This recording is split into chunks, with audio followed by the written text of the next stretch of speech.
Nasdaq 100 has delivered a stunning 22% annual return in the last 3 years. But many Indian investors still stay away from international investing because of confusion around taxation and compliances. Many investors feel that higher taxes on international investments eat into their returns. If you're feeling confused and don't know the taxation and compliances around international investing, then this video is for you.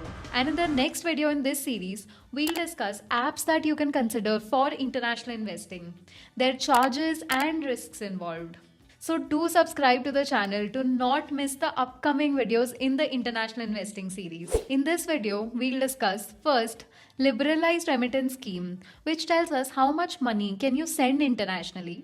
Second, all tax compliances such as tax collected at source, capital gains on all ways of investing internationally, and taxation on dividend income from international stocks and ETFs. Lastly, important disclosures in the income tax return. Before that, a little introduction about myself. I'm CA Vamika from the Wealth Palette, where we invest with clarity and confidence. Okay, let's dive in.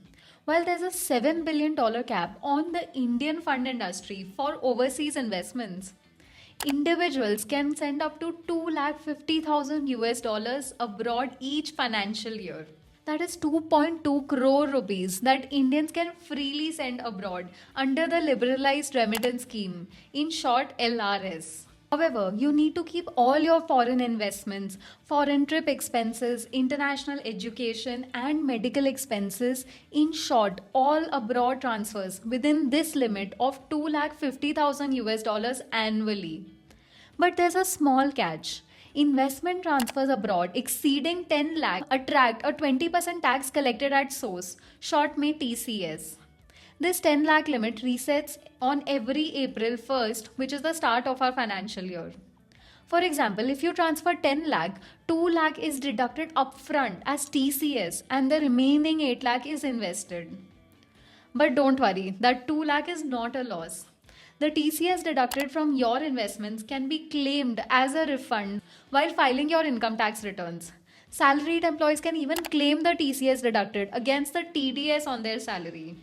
This can reduce tax deducted by the employer on their salary. That simply means increased in-hand income for salaried employees. But what about the capital gain tax treatment on international investments? It's quite simple and straightforward actually. Let's look at capital gains on 4 different types of international investments. First is Indian ETFs investing internationally. Second is Indian mutual funds investing internationally. Third is direct investing in international ETFs. And lastly, direct investing in international stocks.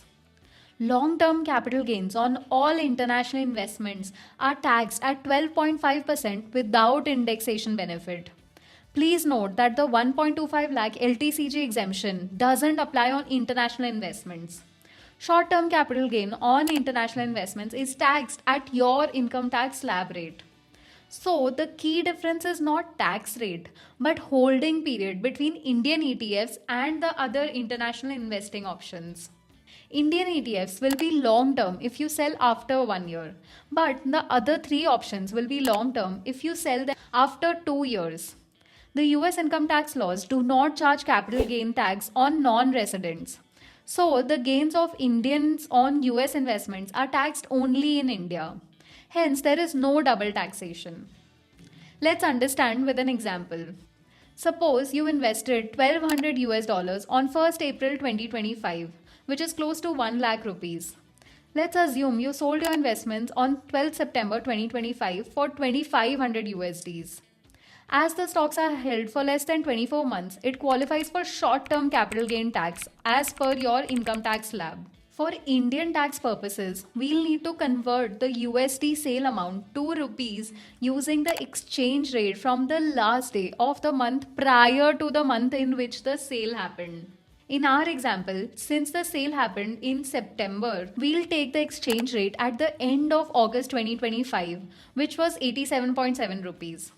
So your sale value as per Indian tax rules would be $2,500 multiplied by 87.7, which is 2.19 lakh rupees. Capital gain is 1.19 lakhs, which is 2.19 lakh of sale value minus 1 lakh of invested value. Therefore, if you fall in the highest tax bracket, tax to be paid will be 30% on 1.19 lakh, which will come to around 36,000. Another important thing to note is that when you sell your investments, any money that you get from the sale must be brought back to India within 180 days unless it is invested back. Funds can't lie idle in foreign bank accounts. Next, let's look at how dividends are taxed. Dividends received from international stocks or ETFs are fully taxable at the investor's income tax slab rate. Just like with capital gains, you need to convert dividend income into Indian rupees using the exchange rate on the last day of the month prior to the month you received the dividend. Though US does not tax capital gains to non-residents, it charges 25% withholding tax on dividend income. That means if a US company declares $100 dividend, $25 is withheld as US tax and the Indian investor receives $75. However, India and US have a double taxation avoidance agreement DTAA that allows you to use the tax deducted in the US to offset the tax liability in India. But these DTAA provisions and available tax credits can vary from country to country. You can claim this credit by submitting Form 67 when filing the income tax return. But if you fail to disclose foreign assets in your return, it can lead to severe penalties and repercussions. The government presumes foreign assets are undisclosed if it is not declared in the income tax return.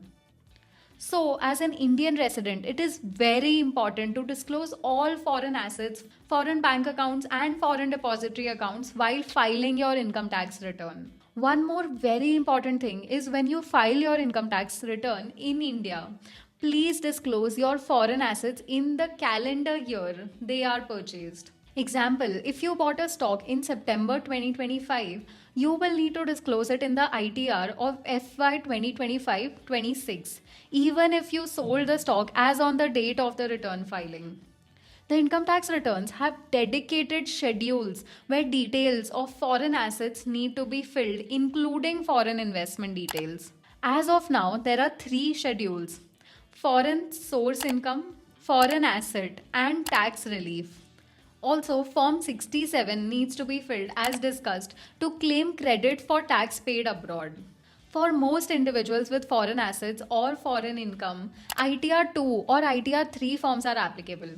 ITR 1 and 4 cannot be used if you need to disclose foreign income, foreign assets, or claim foreign tax credits. Remember that these compliances apply when buying foreign stocks or ETFs directly. If you do not want to deal with LRS, TCS, tax disclosures, and remittance rules, you can also invest through Indian ETFs or funds that invest internationally.